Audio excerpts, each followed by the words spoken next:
안녕하세요. DJ 라니입니다. 오늘의 사연 시작해 보겠습니다. 안녕하세요. 저는 서울 영등포구에서 카페숍을 운영하며 살고 있는 33살 여성입니다. 제 나이 정도 되면 아이를 임신했거나 낳았을 거라고 생각했는데 생각처럼 인생이 흘러가는 건 아니더라고요. 제가 성인이 되자마자 창업을 한 건 아니었고 지금 위치에 다른 카페가 있었을 때부터 아르바이트생으로 일을 했었어요.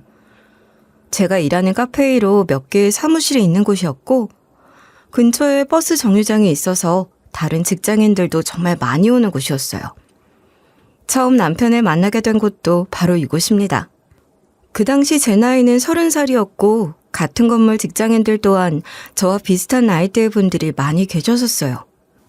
저는 사람을 좋아하기도 하고 활발한 성격이었기에 자주 오는 손님들께는 아는 척도 하고 사장님 몰래 서비스를 챙겨드리기도 했었어요. 저 주문 작은 걸로 시켰는데 큰 거로 바꿀 수 있을까요? 차액은 따로 지불할게요. 오늘은 제가 서비스로 사이즈 크게 해드릴게요. 자주 오셨잖아요. 정말요? 저번에 쿠키 챙겨주신 것도 너무 잘 먹었는데 너무 감사해요. 대신 사장님께는 비밀이에요. 자주 오는 분들께는 소소한 서비스도 챙겨드렸기에 가끔은 근황 이야기를 주고받을 때도 있었어요. 그러던 어느 날 처음 보는 사람이 눈에 띄었고 한눈에 봐도 신입사원의 느낌이 물씬했어요. 오후에 커피를 2번이나 사가셨는데 퇴근도 못하고 또 커피를 사가시는 모습에 제가 직원을 더 뽑아야 하는 거 아니냐고 여쭤본 적도 있었거든요. 직원분들은 괜찮은 사람이 없다고 말씀하셨고 일이 많아서 빨리 채용이 되었으면 좋겠다 하시기도 했었어요. 그런데 드디어 마음에 드는 신입사원을 채용한 것 같다는 생각이 들었고 풋풋한 신입사원의 모습에 저도 모르게 눈길이 갔습니다. 주문을 받으러 오는 같은 건물 직원에게 축하한다고 말씀드렸죠. 신입사원 안 뽑혀서 고생 많이 하시더니 드디어 뽑으셨네요. 그럼 오늘부터 야근 안 하시는 거예요? 아직 수습기간이라 제가 야근을 하긴 해야 해요. 그래도 좋은 대학을 나와서 그런가 애가 일을 잘 배우는 것 같아 수습기간이 짧을 수도 있을 것 같아요. 그런데 저희 신입사원인지 어떻게 하셨어요? 제가 여기에 1년 넘게 있었는데 그 정도는 바로 알아보죠. 그리고 다른 사람들 눈치 보는 사람은 저 한 분뿐인걸요? 어리버리하고 다른 사람들 눈치 보느라 정신없는 모습이 눈길을 끌었지만 키도 컸고 몸도 운동을 하는지 다부져 보이는 외형이 딱 제 스타일이었는데 얼굴은 또 귀엽게 생겨서 힐끔힐끔 더 보게 되더라고요. 처음부터 귀엽다고 생각을 해서 그런가? 올 때마다 서비스를 챙겨주기도 하고 회사 생활 어려운 건 없냐고 물어볼 때도 있었어요. 그런데 그럴 때마다 쭈뼛쭈뼛 거렸는데 수습기간이 지나고 직원이 되고 나니 사람이 여유가 생기더라고요. 그리고 그 직원은 다른 사람들이 출근하는 시간보다 조금 더 일찍 와서 커피를 사고는 회사 안으로 들어갔습니다. 처음에는 들어온 지 얼마 안 돼서 군기가 바짝 들어 그런가 보다 했는데 시간이 지나도 그 시간을 어기지 않고 성실하게 오는 모습에 책임감이 있다고 생각하니 호감이 생기더라고요. 그래서 하루는 제가 여자친구가 있냐고 먼저 물어봤습니다.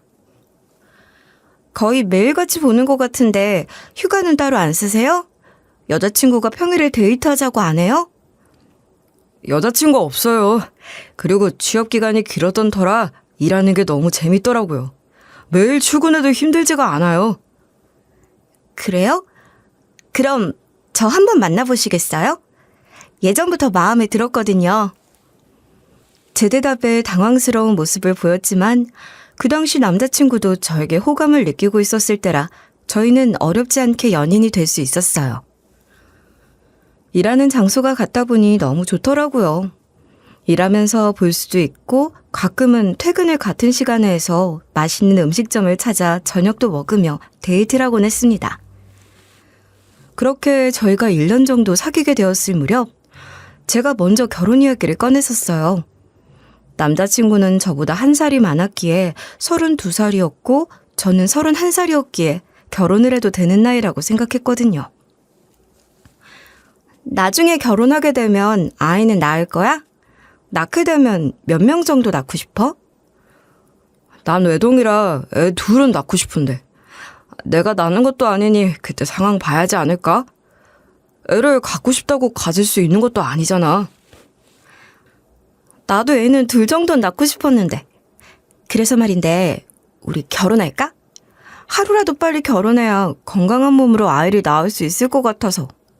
요즘 노산도 워낙 많고 애기 가지는 것도 쉽지 않다고 하잖아. 요즘에는 결혼을 워낙 늦게 하는 추세였지만 저는 결혼을 하면 아이를 꼭 낳고 싶었거든요. 건강한 아이를 낳기 위해서는 제가 하루라도 젊을 때 결혼하는 게 낫겠다 생각해서 남자친구에게 결혼하자고 했고, 남자친구는 처음에는 당황하더니 진지하게 생각해본다고 했고, 그날부터 저희는 결혼에 대한 이런저런 이야기를 하며 마음의 준비를 조금씩 하고 있었습니다. 결혼에 대한 이야기들이 오고 가다 보니 남자친구의 어머니는 제가 궁금했는지 남자친구에게 제가 일하는 곳을 알려달라고 조르셨어요.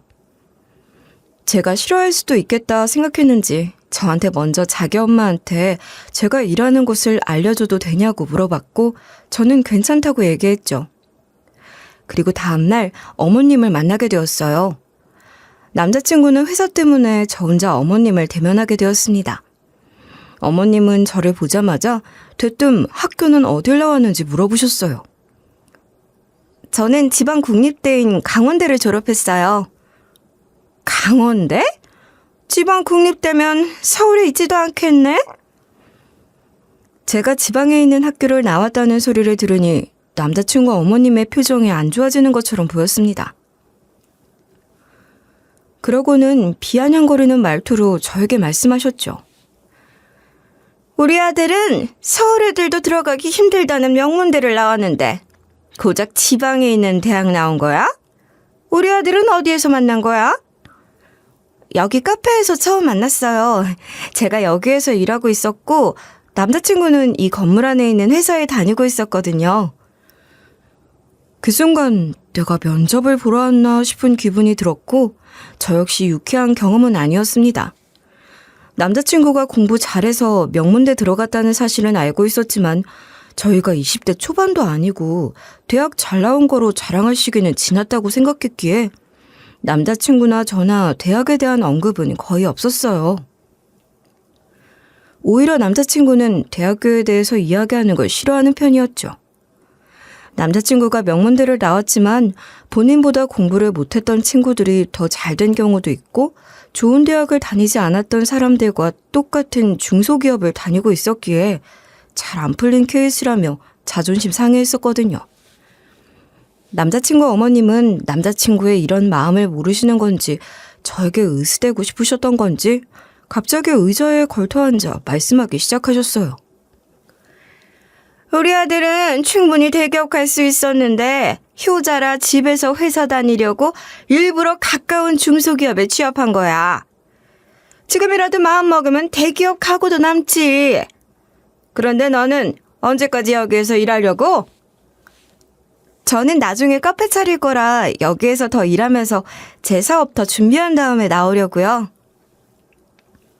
아무리 그래도 제대로 된 회사를 다녀야지.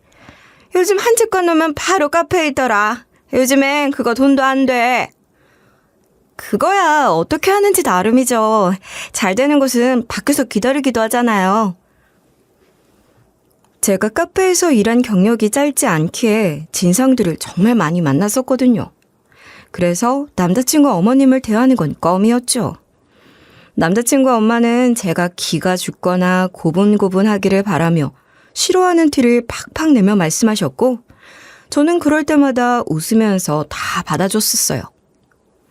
본인이 원하는 대로 제가 행동하지 않았는지 속이 답답한 것 같아 보였었고 결국은 약속이 있다며 먼저 자리에서 일어나셨어요. 그날 저녁 남자친구를 만났고 저에게 어땠냐고 물어보더라고요. 나는 어머님이 이렇게 학벌 보는 사람인 줄 몰랐어. 나를 보시자마자 대학 어디 나왔냐고 물어보시더라? 그랬어? 나한테는 그런 말씀 안 하셨는데? 좋은 대학 나오면 좋지. 그런데 솔직히 우리 밥벌이 편하게 하려고 공부 열심히 하는 거 아니야? 난 지금 내일 열심히 하고 있는데 대학만 보고 나를 판단해버리시는 것 같아서 기분이 안 좋더라. 그랬겠네. 미안해. 내가 사과할게. 우리 엄마가 그러시는 분이 아닌데 왜 그러셨지? 저는 별것도 아닌 것에 트집을 잡혔다고 생각했고 난처해하는 남자친구에게 저희가 재혼가정이라는 사실을 털어놓았습니다.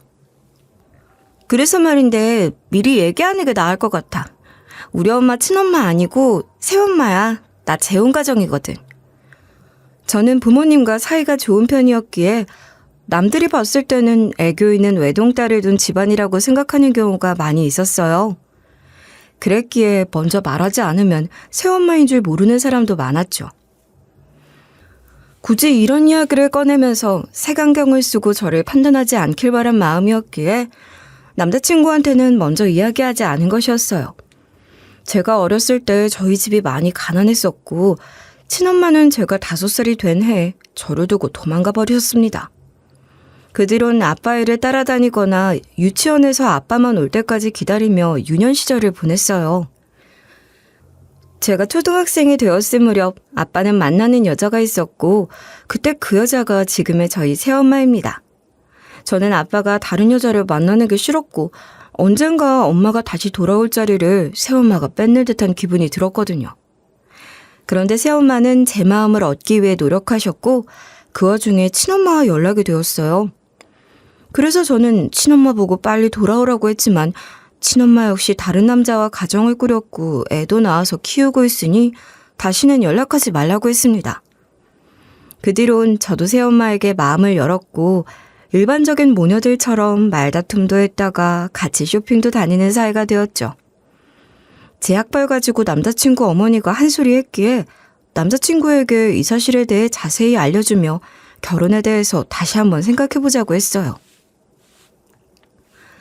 학교 가지고도 이렇게 말이 많으신데 내가 재혼가정이라는 거 알면 결혼 없자고 하실 수도 있을 것 같아서 괜히 나중에 알렸다가 사기 결혼이네란 말 듣기 싫어서 이야기하는 거야. 당장 헤어지자고 해도 나 당신 원망 안 해. 남자친구는 제 이야기를 듣고는 저를 말없이 안아주고는 고생했다고 등을 토닥여줬습니다. 너가 너무 밝아서 그런 사정이 있을 거라고는 생각도 못했어. 그리고 이런 일로 엄마가 뭐라고 하면 내가 가만히 있지 않을 거야. 그리고 요즘 시대에 그게 뭐가 흠이야. 심지어 너 어머님이랑 사이도 좋잖아. 그렇게 말해줘서 고마워. 사실 굳이 말할 필요 없다고 생각했었거든. 그런데 이번에 어머님 만나보니 이런 건 미리 얘기하는 게 낫겠다고 생각했어. 남자친구의 대답에 저는 안심하고 결혼을 진행하게 되었어요.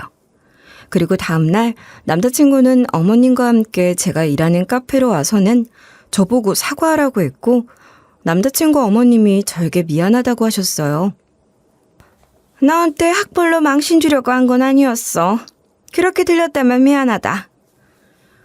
우리 엄마가 말을 좀 툭툭 내뱉는 스타일이거든.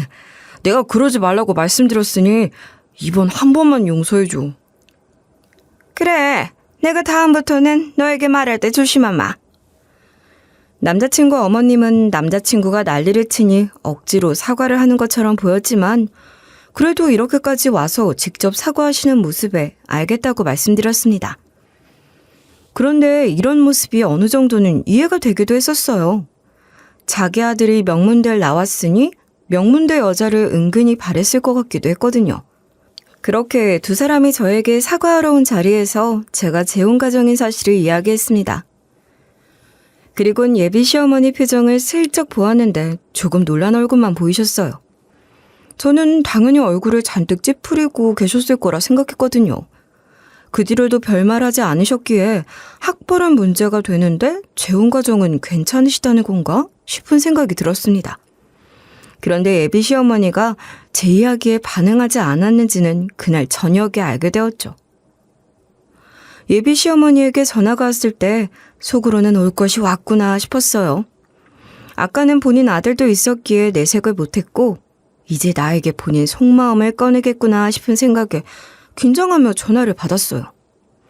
사실 이 전화를 받기 전까지만 하더라도 예비 시어머니와는 친해지지 않은 상태로 결혼을 하게 될 수도 있고 이러다 엎어질 수 있겠다 생각했는데 예상치 못한 공통점 하나로 저희는 자연스럽게 친해졌고 처음과는 다르게 어색한 기류가 사라지게 되었습니다. 사실 나도 재혼가정 딸이었어. 아까 너한테 그 이야기를 듣는데 내 옛날 생각도 나서 알게 모르게 너가 고생 많았을 것 같다는 생각이 스쳐서 괜찮은가 싶은 마음에 물어보고 싶더라고. 새엄마이신 거야? 새아빠이신 거야? 새엄마셔요. 그런데 저희 새엄마 정말 좋은 분이셔요. 그래서 저도 친엄마처럼 따르고 새엄마도 저를 친딸처럼 챙겨주세요. 그렇다니 다행이다. 아들이 그런 얘기는 안 해서 그런 줄은 모르고 있었거든. 우리 아들은 알고 있었는지 담담하게 네 얘기를 들어서 너에게 직접 물어보는 게 낫겠다 싶어서 연락한 거야. 예비 시어머니는 제 대답을 들으시고는 안심이 되셨는지 늦었다며 전화를 마무리하시며 내일 만나서 자세히 이야기를 나누자 하셨어요.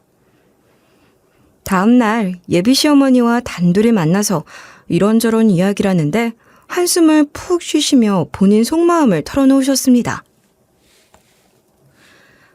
내가 어제 이야기했듯이 내가 재혼 가정에서 자랐고 남편 만나서 우리 아들 낳아서 키운 거거든. 그런데 사람 욕심이라는 게 그렇잖아. 난 그래도 내 아들은 안 그랬으면 하는 마음에 솔직한 심정으론 우리 아들 와이프 되는 사람은 평범한 가정이었으면 했는데 이게 또 이렇게 되네. 예비 시어머니의 솔직한 속마음을 들었을 때 방금보다는 이렇게 나에게 속마음을 털어놓는 모습이 더 진솔하다고 느껴졌고 저 역시 마음을 열고 예비 시어머니를 대하게 되었어요.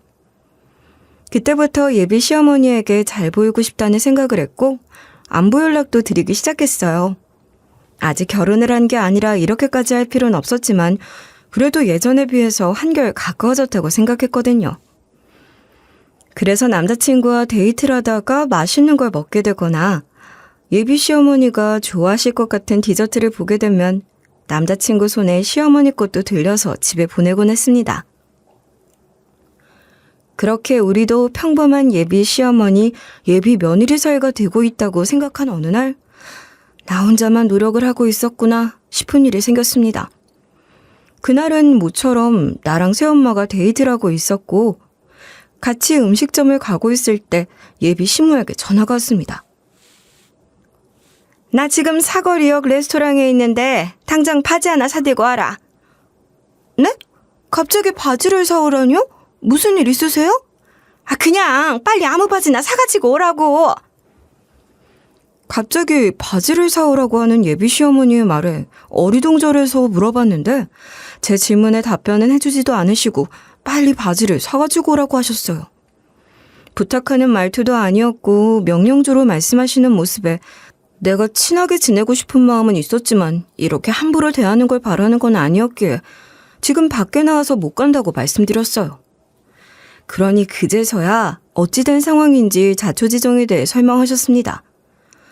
들어보니 친구들 모임 때문에 나왔다가 요실금 때문에 스커트에 쉬가 새어나와서 다들 가는데 혼자 못 일어났다고 하며 저에게 바지를 가져오라고 부탁하신 것이었어요. 제 생각엔 그렇게 큰일도 아니었고 저 역시 새엄마와 밖에 나와 있었기에 남자친구에게 부탁하라고 말씀드렸어요. 시계를 보니 남자친구가 곧 있으면 퇴근할 시간이었고 예비 시어머니가 계신 곳에서 남자친구 회사가 멀지도 않았거든요. 제 말에 예비 시어머니는 버럭 소리를 치셨죠. 그걸 어떻게 아들한테 시켜? 우리 집 며느리 될 거면 시어머니 될 사람 부탁 정도는 들어줘야 하는 거 아니냐? 내가 뭐 어려운 부탁하는 거 아니잖아. 얼른 바지 사가지고 와라. 부탁해도 모자랄 판에 벌써 제 시어머니가 된 마냥 행동하시며 협박하는 것처럼 느껴졌기에 더욱더 제가 가고 싶지 않은 마음이 들었어요. 그래서 남자친구에게 연락을 하려고 핸드폰을 두는 순간 새엄마가 옆에서 제 행동을 막으며 저를 설득하기 시작하셨습니다. 아들한텐 그런 모습 보이기 싫을 수도 있어. 그래도 너를 가족이라고 생각하니까 나한테 이런 부끄러운 부탁도 하는 거야. 아니, 아버님한테 연락해서 집에 있는 옷 하나 가져다 달라고 할 수도 있는 거잖아. 나를 가족으로 생각하는 게 아니라 부리기 쉬운 애로 생각하겠지. 그리고 막말로 아직 내 시어머니가 된 것도 아니잖아. 그래도 이렇게 너한테 직접 연락해서 부탁한 건 처음이잖아. 이럴 때 잘해야 너도 예쁨 받는 거야. 그리고 엄마도 유시금 있어봐서 아는데 엄청 당혹스럽기도 하고 부끄럽기도 해. 그러니까 눈 한번 딱 감고 다녀오자. 새엄마의 말도 어느 정도 일리가 있기도 하고 예비 시어머니가 곤란한 상황이라 이렇게 행동하시는 거겠지 싶은 생각에 넉넉한 바지 한 장을 사들고는 예비 시어머니가 계신 식당으로 갔습니다. 가서 보니 예비 시어머니가 꼿꼿한 자세로 앉아 계셨고 그 모습을 보니 웃다가 찔끔 나온 수준이 아니라 생각보다 많이 새어나와 편하게 앉아있지도 못하는 모습처럼 보였습니다. 그래서 가까이 다가가 물어봤죠. 이 정도 될 때까지 화장실을 안 가신 거예요? 내가 애들한테 난 요실금 없다고 큰 소리를 뻥뻥 쳤는데 요실금 있는 애들처럼 화장실 자주 가면 안 될 거 아니야. 상황을 보아하니 너희들과는 나는 다르게 요실금도 없다며 우아 떨다가 이 지경이 된 것처럼 보였습니다. 예비 시모의 말을 들은 새엄마가 옆에서 한마디 하셨어요. 저희 나이에 쉬 참으면 큰일 나요. 요즘엔 착용감 좋은 것들도 많던데 하나 알려드릴까요? 새엄마의 말에 예비 시어머니 얼굴이 새빨갛게 되었고 괜히 저에게 짜증을 내시며 말씀하셨어요. 너는 내가 이러는 게 웃기냐? 올 거면 혼자 오지. 나 이런 꼴 보여주고 싶어서 너희 엄마도 데려온 거야? 엄마랑 같이 있었는데 어머님이 저보고 빨리 오라고 연락하셨잖아요. 그러니 같이 온 거죠. 이러니까 내가 너한테 마음을 못 주는 거야. 애가 센스가 없어. 적당히 핑계를 대고 혼자 오던가. 예비 시어머니의 말에 새엄마가 웃으며 한마디 하셨습니다. 저희 나이에 요실금 없는 사람이 어딨어요. 자연스러운 현상이잖아요. 부끄러워하지 마세요. 그리고 도와드리려고 이렇게까지 왔는데 너무하시네요. 새엄마의 말에 예비 시어머니는 괜히 저를 째려보셨고 저도 한술 더 뜨면서 그럼 저희 그냥 가겠다고 했습니다. 그러자 예비 시어머니가 제가 들고 있던 쇼핑백을 확 낚아채시고는 한 손으로는 가방을 잡으시고는 앞을 가리셨고 저에게 뺏듯이 가져간 쇼핑백으로는 뒤쪽을 가리신 후 화장실로 향하셨죠. 예비 시어머니는 한참 뒤에 나오셨고 당연히 저희가 갔을 거라는 생각에 홀가분한 얼굴로 화장실에서 나오셨습니다. 그래서 제가 다가가 이제 좀 편하시냐고 여쭤봤죠. 얼굴이 아까보다 훨씬 좋아지셨네요. 저희 엄마가 그러는데 다른 것보다 기저귀형이 좋다고 해서 그거를 사다 드린 거거든요. 너가 그것만 가져와서 한 거지? 난 그런 거 안 차도 돼. 이번엔 너무 웃다가 그런 거야. 저희 엄마가 자연스러운 거라고 창피한 거 아니라고 하셨잖아요. 그러니까 어머님 계속 실수하지 마시고 편하게 착용하고 다니세요. 다음번에 제가 못 나오는 상황이면 어떡해요? 예비 시어머니는 저와 새엄마에게 고맙다는 말 한마디 없이 쌩 하고 가버리셨어요. 그 행동에 예비 시어머니와 나는 같은 마음이 아니었구나를 알게 되었고 그 뒤로는 저 역시 예비 시어머니에게 잘 보이려고 했던 행동을 멈췄습니다. 제가 무엇을 해도 좋은 점수를 따지 못할 거라는 걸 알게 되었거든요. 결혼에 대해서는 제가 먼저 이야기를 꺼냈지만 몇 차례 만난 예비 시어머니 때문에 이 결혼을 하는 게 맞는 건지 망설이게 되었어요. 그런데 남자친구의 오랜 설득과 회유 끝에 결국 저희는 상견례를 하게 되었습니다. 상견례 당일 남자친구는 오는 도중 앞에서 사고가 났는지 도로는 주차장이 되었고 경찰차가 지나갔다는 연락을 해왔고 저희 아버지도 저에게 다급하게 전화를 하셔서는 용달차를 타고 가도 되겠냐 물어보셨어요. 이번에 새로운 직원 하나가 배송 보내야 하는 물건을 누락시켜서 다녀오느라 트럭을 타고 가야 할 것 같은데 너무 예의에 어긋나 보일까? 그게 무슨 상관이에요. 옷은 작업복 입으신 거 아니잖아요. 그럼 옷은 정장으로 입고 왔지. 아무래도 그렇겠지? 최대한 빨리 가마. 아빠가 작업복으로 오는 것도 아니었고 차가 트럭인 것은 문제가 되는 상황은 아니라고 생각했어요. 그리고 무엇보다 약속 시간에 늦지 않는 게 중요하다고 판단했기에 조심히 오라고 말씀만 드렸죠. 사람 마음이 급해지면 사고가 날 수도 있을 테니까요. 그런데 오늘따라 도로에 차들이 많이 있었고 30분이면 가는 거리를 1시간이 되도록 차도에 서 있었습니다. 왜 그런가 봤더니 근처에 축제가 있어 도로 통제가 되고 있었던 상황이었어요. 어쩐지 이 정도로 막힐 도로가 아닌데 차도 평소보다 많다고 느꼈거든요. 혹시나도 늦으면 어쩌나 싶은 생각에 조바심이 났지만 다행히 늦지 않게 상견례 장소에 도착할 수 있었습니다. 새엄마도 저와 비슷하게 도착했기에 같이 음식점으로 올라가고 있을 때 예비 시어머니도 지하주차장에 들어왔다고 문자를 보내셨죠. 예비 시어머니는 주차장에 도착했다고 하시네. 그럼 우리 다 같이 음식점에 들어가면 되겠다. 아빠는 어디쯤이지? 전화해봐야겠다. 음식점 앞에 있는 엘리베이터 앞에서 예비 시부모님을 기다리면서 아빠한테 전화를 걸었습니다. 그러니 아빠도 곧 상견례 장소 주차장에 도착한다고 하셨고 저는 창가 쪽을 보며 아빠가 들어오고 계신가 봤어요. 예비 시부모님께서 엘리베이터에서 내리는 순간 창문 밖으로 아빠 차가 보였고 저는 반가운 마음에 창가에서 손을 흔들었죠. 아빠도 제가 보이셨는지 자동차 창문을 여시고는 얼굴을 내밀어 저에게 인사를 하셨습니다. 아빠는 지상에다가 용달차를 주차하시고는 헐레벌떡 뛰어오셨어요. 그렇게 저희는 다 같이 예약한 룸으로 들어갔고 저희 부모님이 화장실 다녀오겠다고 잠깐 자리를 비우신 틈에 예비 시모가 아빠 차에 대해 물어보셨습니다. 아까 예비 사돈이 웬 트럭에서 내리던데 너희 아빠 차가 트럭인 거야? 네, 오늘은 트럭 타고 오셨어요. 요즘 회사에 일이 많아지셔서 가끔 도와주신다고 하셨거든요. 그런데 오늘 동네에 축제 때문인지 도로 통제되는 곳이 많아서 시간을 못 맞추실까봐 바로 이곳으로 오셔서 트럭 타고 오신 거예요. 어머님도 오시는 길 막히지 않으셨어요? 아니, 지금 나이가 몇인데 변변치 않은 차 하나 없으신 거야? 예비 시어머니는 제 이야기는 귀에 들리지 않는지 표정을 구기며 본인 할 말만 하셨고 제가 아니라고 반박하려는 순간 저희 부모님이 룸 안으로 들어오셔서 예비 시부모님께 인사를 건네셨어요.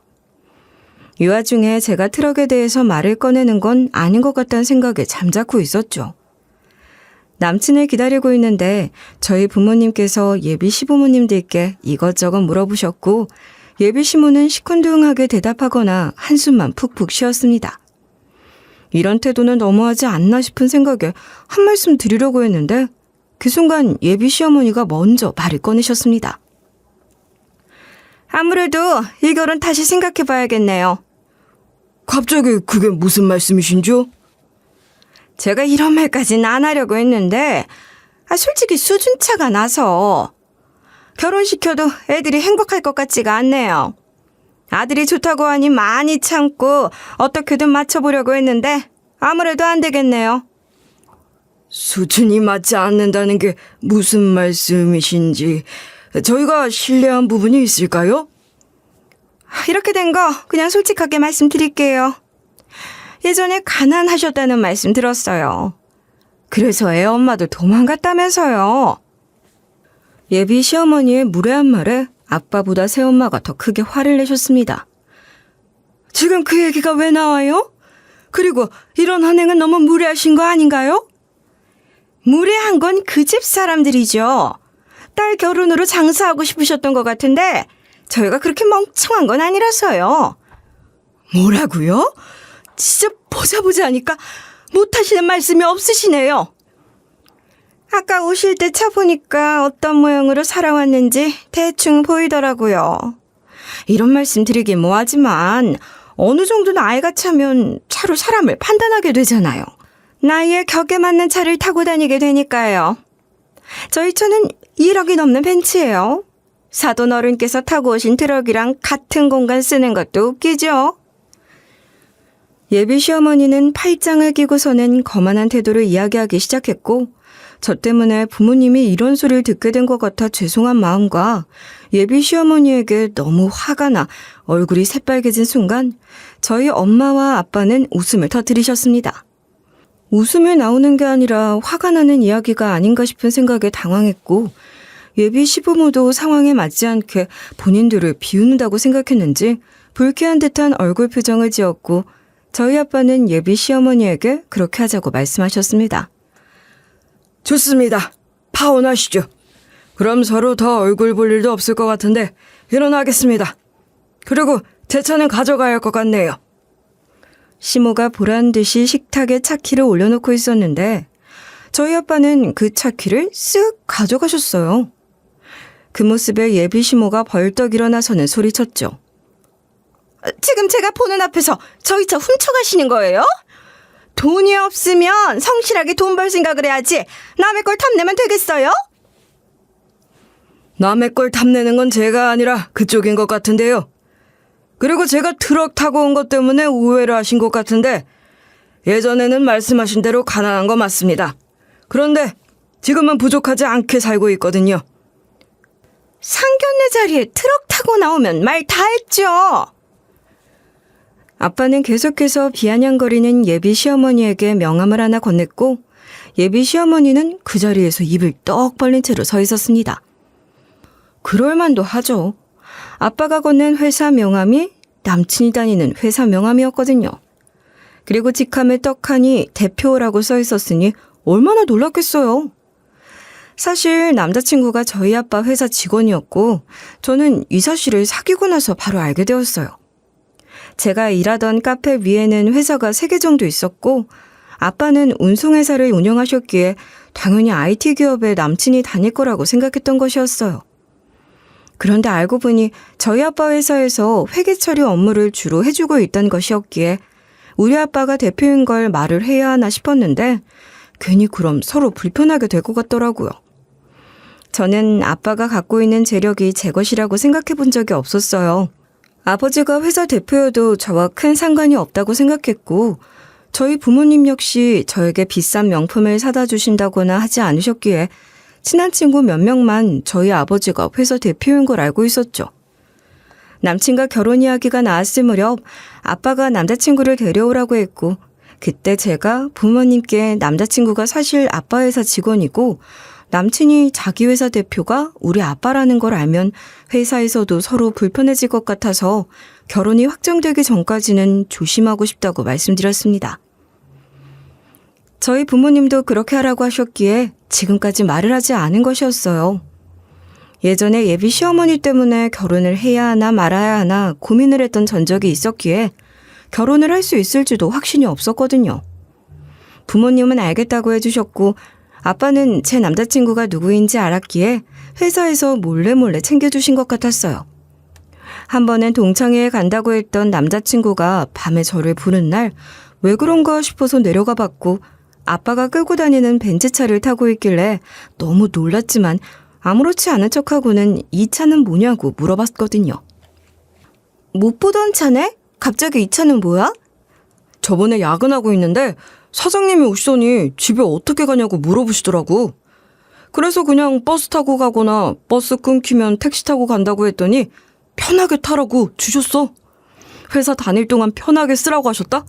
우리 사장님 진짜 최고지. 남자친구는 어깨를 으쓱거리며 회사 사장님을 칭찬했고 회사 출퇴근할 때마다 저희 아빠가 빌려주신 차를 타고 다니곤 했었습니다.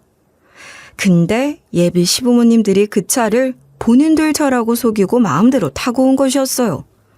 저는 차키만 보고는 아빠 차라는 사실을 눈치채지 못했는데 저희 아빠는 한 번에 알아보신 것이었죠. 저희 부모님은 차키를 챙겨 들고 먼저 나가셨고 저도 나가려고 하는 순간 남자친구가 들어왔습니다. 제가 나갈 채비를 하고 있는 모습이 이상했는지 눈이 동그랗게 돼서는 저를 쳐다보았지만 그 자리에서 파혼을 통보해버렸어요.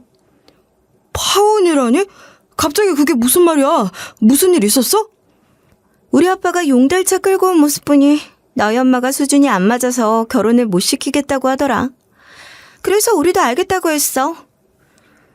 저희 아빠 회사 특성상 주말에 일을 하게 되는 날도 있는데 그때마다 직원들에게 주말 출근은 사장이 해야 하는 거다. 직원들은 주말에 푹 쉬는 게 업무라고 하셨거든요. 그래서 주말에는 주로 아빠만 출근을 하셨었고 상견례 날은 직원이 한 배송 실수도 있었기에 아빠가 트럭을 타고 다녔던 것이었어요. 아빠가 직원들을 배려한 부분이 이런 화살로 돌아올 거라고는 생각도 못했었죠. 그 순간 예비 시어머니는 남자친구를 붙잡고는 큰일 났다고 이야기하며 발을 동동거리셨어요. 이제 어쩌면 좋니? 수진이 아버지가 너희 회사 대표래. 너 알고 있었어? 뭐? 그게 무슨 말이야? 너가 대답해봐. 그게 정말이야? 남자친구도 모르고 있던 사실이었기에 저를 쳐다보고는 예비 시어머니가 한 이야기가 사실인지 되묻더라고요.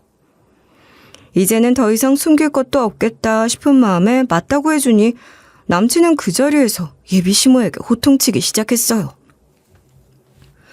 기어코 아들 인생 망쳐놓으니 좋아? 엄마는 그냥 가만히만 있으라고 했잖아. 도대체 뭘 했길래 이 사단을 만들어? 지금 나한테 성질 낸다고 달라지는 거 있어? 예비사돈 나간 지 얼마 되지도 않았고 지상에 주차하셨으니까 우리가 얼른 나가서 붙잡아야지. 너랑 나랑 싸우면 되냐? 예비 시어머니는 갑자기 저에게 아빠를 불러달라고 했지만 제가 계속 룸에서 나오질 않으니 저희 부모님이 다시 들어오셨고 저희 아빠를 본 남자친구는 눈이 튀어나올 정도로 놀라서 말을 더듬으며 이야기했습니다. 대표님, 죄송합니다. 저희 엄마가 실례를 한 것 같은데 제가 이렇게 죄송하다고 빌게요. 저 수진이 없으면 못 살아요. 저를 봐서라도 한 번만 용서해 주세요. 남자친구가 저희 아빠한테 납작 엎드려서 용서를 구하니 예비 시어머니도 이때다 싶어 은근슬쩍 상황을 넘어가려고 했어요. 제가 생각이 짧았네요. 이렇게 우리 아들 회사랑도 엮인 인연인데 파혼이라뇨. 제가 제대로 알아보지도 않고 실수한 것 같네요. 죄송합니다. 그러니 다시 자리에 앉으셔서 애들 결혼 얘기 나누시죠. 먼저 저한테 결혼 못 시키겠다고 하셨잖아요. 심지어 수준이 안 맞는다고 했나요? 급이 안 맞는다고 했었나? 아빠의 말에 남자친구가 무릎을 꿇고는 자기가 대신 사과드리겠다고 했고 시어머니는 옆에서 호들갑을 떠셨습니다. 저희 아들이 이렇게까지 아는데 한번 넘어가 주시죠, 사돈. 예비 시어머니는 사돈이라는 말까지 써가며 얼렁뚱땅 넘어가려고 했고 저희 아빠는 한숨을 푹 쉬고는 알겠다고 하셨습니다. 예비 시모와 남친 얼굴에는 화색이 돌았지만 저랑 새엄마는 당황해서 서로를 쳐다보고는 아빠가 왜 이러시나 싶었어요. 그렇게 죄송하시다면 애들 결혼하는 신혼집 기대해도 될까요? 원래는 제가 하나 해주려고 했었는데 이렇게 죄송하다고 하시니 저도 기회는 드려야 할 것 같아서요. 제 회사도 그렇고 저희 딸이 하는 카페도 서울이니 그 주변 가까운 곳으로 구해주시면 되겠네요. 거기가 얼마나 비싼데요. 그걸 저희가 어떻게 마련합니까? 제가 이렇게 죄송하다고 빌 테니 한 번만 용서해 주세요. 그 정도 능력도 안 되는 집안에 제 딸 보낼 생각 없습니다. 제가 너무 세상 물정을 몰랐네요. 이제라도 격찰해서 제 딸 결혼시킬 겁니다. 겉쪽팔린 줄 아세요? 남의 차 훔쳐서 타는 주제에 어디 지들 차인 것처럼 행색을 해? 아빠가 진짜 용서해 주는 줄 알고 희망을 품었던 예비 시어머니는 저희 아빠의 태도를 보고는 그대로 주저앉아 버렸고 남자친구는 저를 붙잡고는 진짜로 파혼을 할 거냐고 물어봤습니다. 나는 이런 집안에 시집가기 싫어. 나 말고 너랑 끝맞는 여자 찾아. 그게 맞는 것 같아. 그 자리에서 파혼을 통보했기에 이렇게 끝이겠지 싶었는데 다음날 예비 시어머니는 저희 아빠 회사로 찾아와서 막무가내로 사장님 만나러 왔다고 했고 명함까지 내밀면서 여기 대표랑 사돈된 사람이라며 로비에서 큰 소리를 뻥뻥 치더라고요. 그래서 로비에 있던 분께서 저희 아빠한테 연락을 하셨지만 당연히 저희 아빠는 모르는 사람이라고 했겠죠. 건물 경비원분들께서 난리치는 예비 시어머니를 건물 밖으로 끌어내려고 했고 그 순간 상황을 지켜보고 있던 저와 예비 시어머니의 눈이 마주쳤습니다. 그러니 저에게 헐레벌떡 달려오셔서는 한 번만 용서해달라고 하셨어요. 내가 이렇게 잘못했다고 빌게. 우리 아들 좀 잘 봐달라고 너희 아빠한테 얘기 좀 해줘라. 내가 그 걱정에 잠을 못 잤어. 내가 너 이런 카페에서 아르바이트만 한다고 해도 내가 더 이상 가서 안 와마. 예비 시어머니는 아직도 본인이 저보다 우월하다고 생각했는지 저를 이해해주는 것처럼 행동하시더라고요. 그런데 제가 일하고 있던 카페도 저희 아빠 소유였고 지금은 다른 사람에게 임대해주고 월세 받고 계셨고 1층 계약이 끝나면 제 카페를 차리라고 하셨거든요. 저도 바로 사업을 시작하는 것보다는 아르바이트라면서 운영을 어떻게 하면 좋을지 등을 배우고 있는 때였죠. 겸사겸사 제 카페를 차리기 전까지 아르바이트생으로 있을 예정이었어요. 그런데 예비 시어머니는 이런 저를 이해해주겠다는 뉘앙스로 얘기하는 모습에 기가 차더라고요. 그래서 비아냥거리며 말씀드렸죠. 이 자리 저희 아빠 소유예요. 이 카페는 저희 아빠한테 월세 내면서 임대하고 있는 거고요. 그리고 아줌마가 이렇게 소란 피면 아들이 창피해서 회사 다니겠어요? 아주 아들 회사에서 내보내려고 고사를 지내시네요? 그럼 내가 어떻게 하면 될까? 응? 너한테 철하라고 하면 내가 철이라도 할게.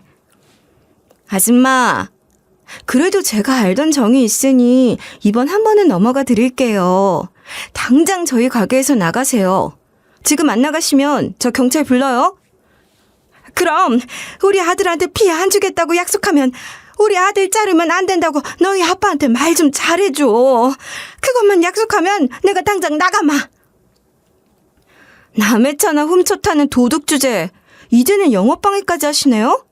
아주 제대로 콩밥을 먹어야 정신 차리시겠어요? 경찰 부를게요. 경찰 소리에 예비 시어머니는 카페를 도망치듯 나갔습니다. 파혼을 하고 나서도 남자친구에게는 계속 문자가 왔었지만 예비 시어머니의 행동 때문에 남자친구한테도 마음이 식어버렸습니다.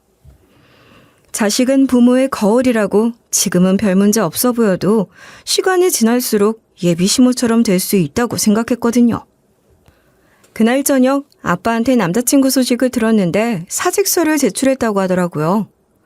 그래서 이제는 문제가 없을 거라고 생각했는데 예비 시모가 우리 집에 찾아와서는 잘못했다고 싹싹 빌기 시작했습니다.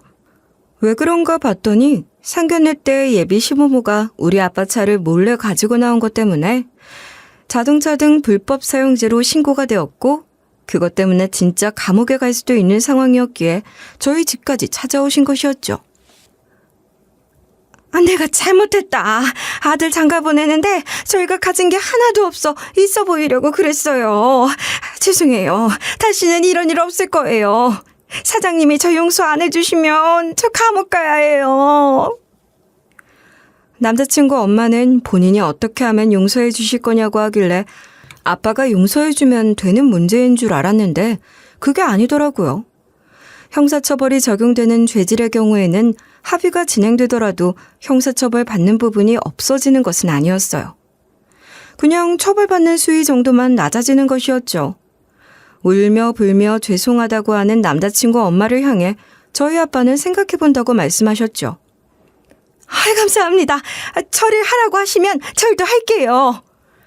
이렇게 집 막무가내로 찾아오시면 합의는 꿈도 꾸지 마세요. 걱정하지 마세요. 절대 안 찾아올게요.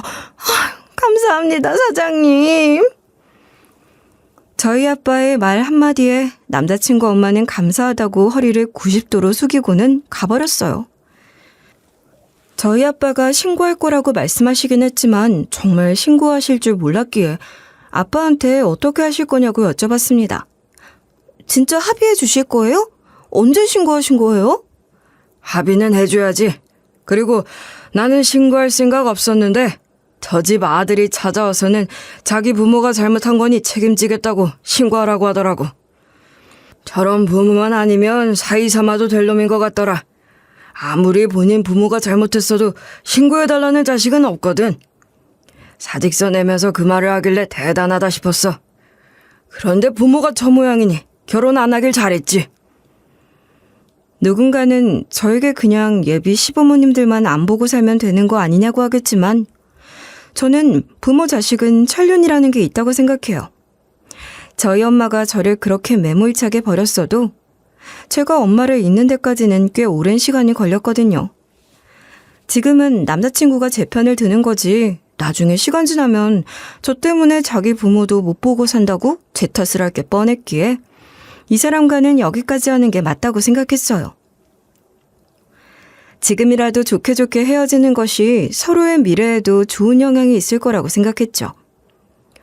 여자는 모든 걸 가졌을 때, 남자는 모든 걸 잃었을 때 본 모습이 나온다고 하는데 예비 시모는 꼴랑 벤츠차, 그것도 아들이 회사에서 받아온 차 가지고 그렇게 갑질을 해대려고 하는데 그 집안이랑 결혼했다가는 어차피 이혼했을 테니 파혼이 훨씬 깔끔하다 생각했던 것이었어요. 그렇게 파혼을 하고 몇 개월 뒤 아빠 회사 건물 1층 카페숍을 받게 되었습니다.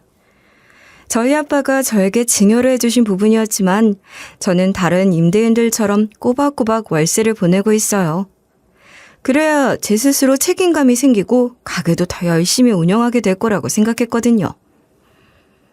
처음으로 제 명의 가게가 생겨서 하루하루가 너무 행복합니다. 아르바이트로 일했던 때와 다른 건 없지만 제 상황을 알게 된 친구들이 소개팅 받으라고 연락을 하지만 아직은 마음이 내키지 않기도 하고 조금 더 카페를 성장시키고 자리 잡은 후 소개팅을 하던가 선회받아서 남자를 만나던가 하려고요. 아빠랑 새엄마도 전남친보다 더 좋은 남자 소개시켜주겠다고 저한테 맨날 선보라고 하고 계시지만 지금은 그런 것보다는 제 카페에 집중하려고 합니다. 이 일을 계기로 아빠랑 새엄마도 상대 부모가 중요하구나를 느끼셨는지 예전에 비해 어떤 집안 자식인지를 살펴보시더라고요. 전 남친은 아직도 회사 못 구하고 있고 예비 시모는 나와 결혼시키지 못한 걸 뼈저리게 후회한다는 소식을 전 남친이랑 같은 부서였던 직원에게 들었습니다.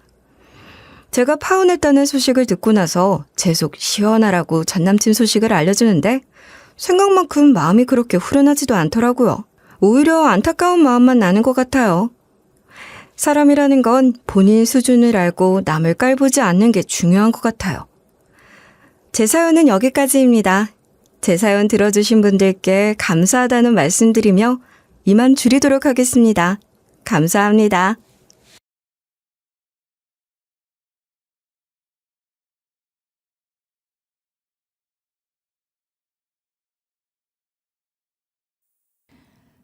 안녕하세요.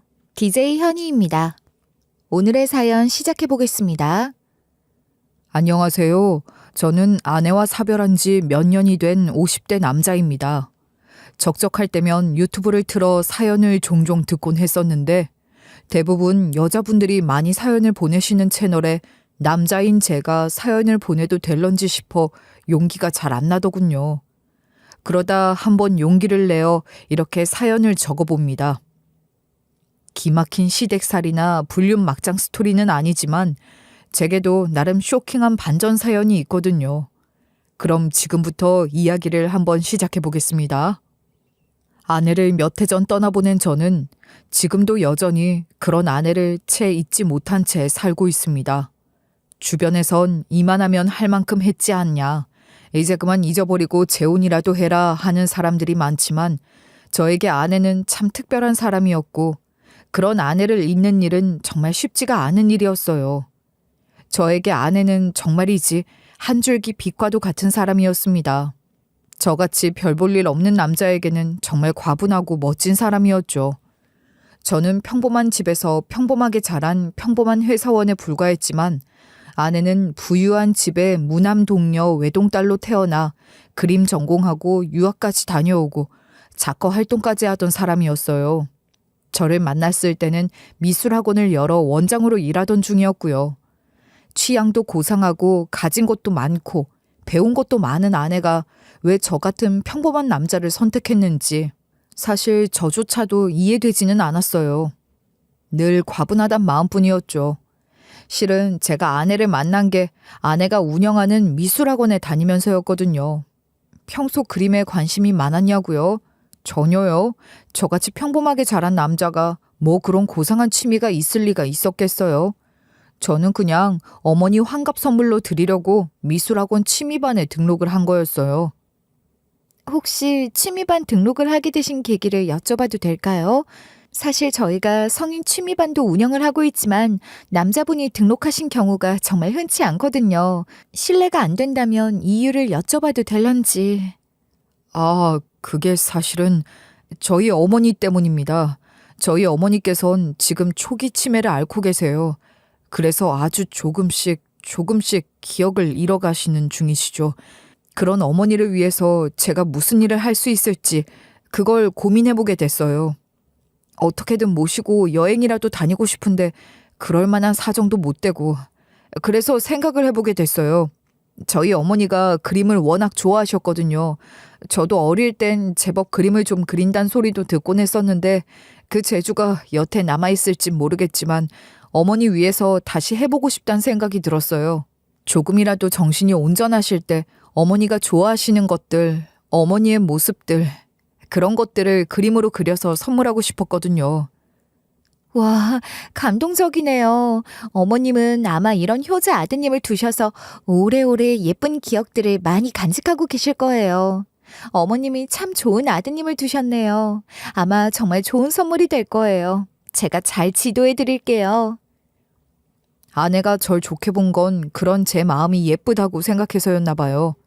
어머님한테 그런 선물을 할 생각을 하다니 어머니가 참 좋은 아들을 두셨다고 자기가 열심히 도와주겠다면서 아내는 저를 정성으로 잘 가르쳐줬고 그렇게 미술을 배우러 다니는 동안 저희는 조금씩 정이 들기 시작했어요. 아내와 감히 연애를 하고 결혼을 하고 그런 생각들은 저는 못했었어요. 저는 제 주제 파악을 아주 잘하는 놈이었거든요.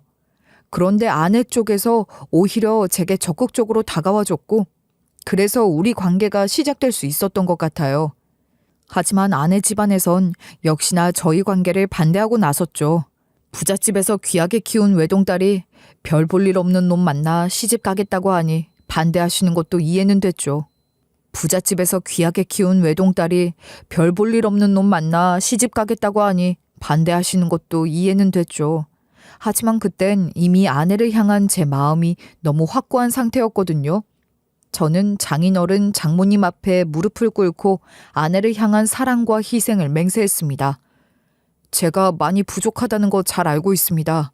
저같이 부족한 사람한테 미희 씨 주시기 어렵다는 것도 이해합니다. 하지만 사랑하는 마음만큼은 미희 씨를 위하는 마음만큼은 절대 누구에게도 지지 않을 자신이 있습니다. 어머님, 아버님, 저 한 번만 믿어주십시오. 앞으로 사는 동안 미희 씨 손에 절대 물 하나 안 묻히고 살게 하겠습니다. 제 모든 걸 희생하는 한이 있어도 미희 씨를 고생시키거나 힘들게 하는 일은 절대 없게 하겠습니다. 정말 잘하겠습니다. 그러니까 부디 허락해 주십시오. 반년 넘게 지속되던 반대에도 불구하고 눈물로 무릎 꿇고 맹세를 한 끝에야 난 모르겠다, 니들이 알아서 해라 하는 장모님의 허락 아닌 허락이 떨어졌죠. 그나마 장인어른이 장모님보다는 저한테 우호적이셨어요. 그래, 당신도 이제 그만하면 됐어. 뭐 당신은 연애 안 해봤어? 젊은 애들 마음이 뭐 어디 하지 말란다고 멈춰지고 그러는 거야? 서로 좋아 만난다는데 그걸 누가 무슨 수로 말려? 서로 좋다 하면 그게 최고지. 그거면 됐지. 자고로 남녀는 그냥 다른 거 다 필요 없고 서로 좋아 정분 나면 그걸로 끝인 거야. 돈이고 자시고 다 중요하지가 않은 거라고. 어찌됐든 간에 둘이 잘 살면 되는 거다. 어? 난 내 딸이 좋다는 놈이면 돼. 난 내 딸 안목을 믿어.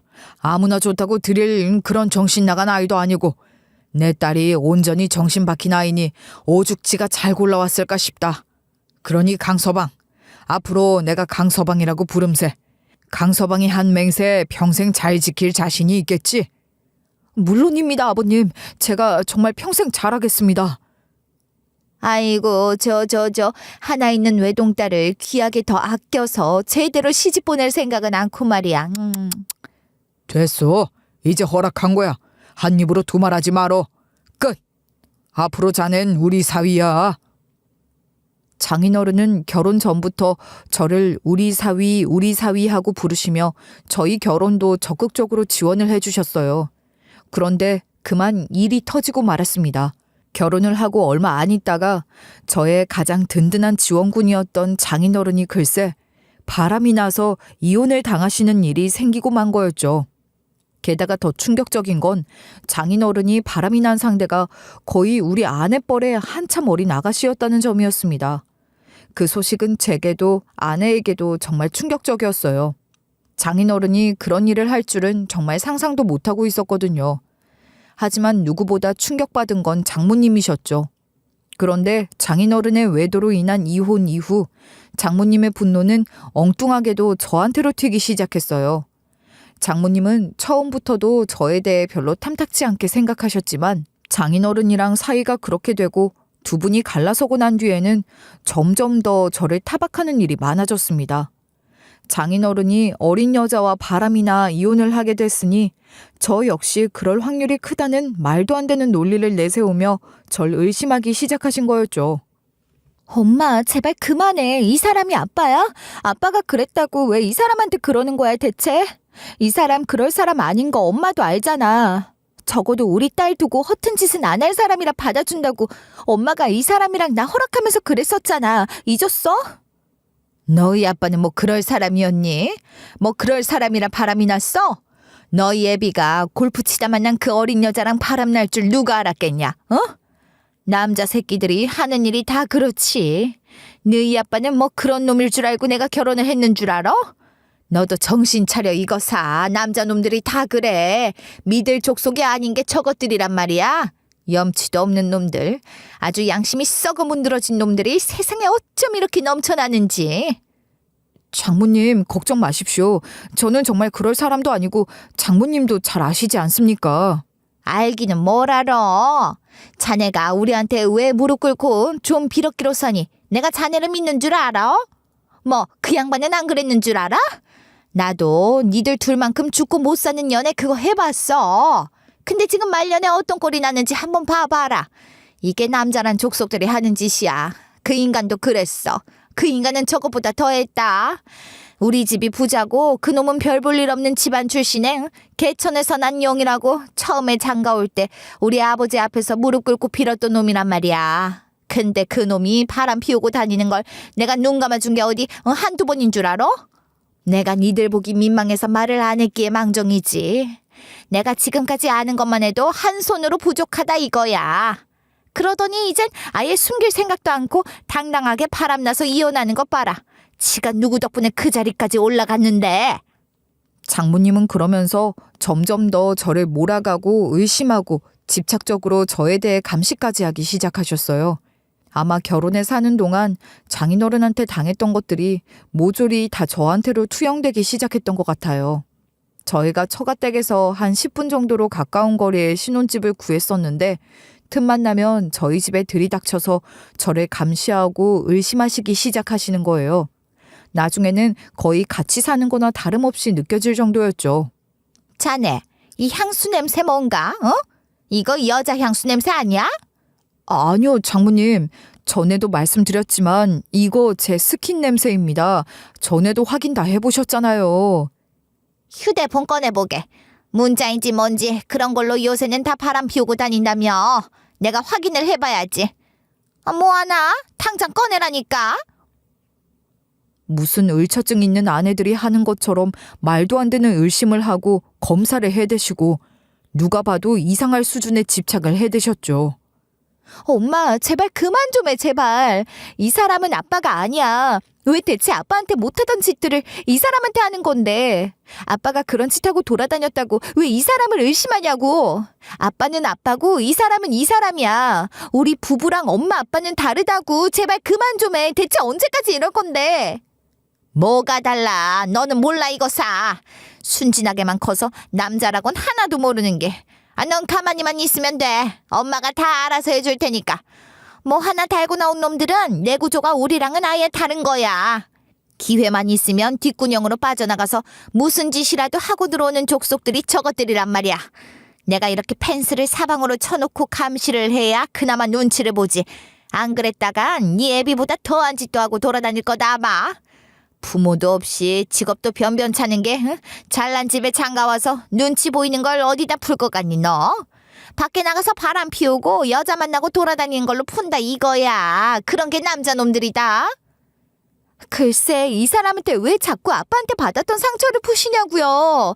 이 사람은 아빠가 아니야. 세상 모든 남자가 아빠 같지 않다고. 나 정말 답답해 미칠 것 같아, 엄마. 제발 이러지 마. 조용히 해. 같지 않기는 뭐가 같질 않아. 세상에 안 그런 놈 하나 없어. 엄마가 너 지켜줄 때 고마운 줄이나 알아. 아내는 그런 장모님을 달래도 보고 화도 내보고 울어도 보고 갖가지 방법으로 말려댔지만 한번 단단히 의심을 품은 장모님은 쉽사리 저에 대한 의심을 거두지 않으셨어요. 이미 병적인 집착이 커진 뒤라 그걸 바로잡기란 쉽지가 않더군요. 장모님의 집착은 이미 정상적인 상태가 아니었고 저희로서도 어떻게 할 수 없는 수준으로 걷잡을 수 없어진 뒤였죠. 진짜 미치겠어, 엄마 때문에. 여보, 미안해. 당신한테 내가 정말 너무 미안해서 고개를 들 수가 없다. 우리 엄마 대체 왜 그러는지 모르겠어, 진짜. 물론 힘들고 귀찮고 나도 가끔은 정말 화도 나. 하지만 어쩌겠어. 남도 아니고 당신 어머니잖아. 내 장모님인데 화나고 짜증나지만 우리가 이해하지 않으면 누가 장모님을 이해할 수 있겠어. 난 사실 장모님 마음 전혀 이해가 안 되는 건 아니야. 엄마 마음을 이해한다고? 당신은 그게 정말 이해가 돼? 물론 이렇게까지 집착적으로 행동하시는 건 이해 안 되지만 그 마음은 알 것도 같아. 두 분 결혼하실 때 러브스토리를 장인어른이 말씀해 주신 적이 있는데 정말 절절하더라.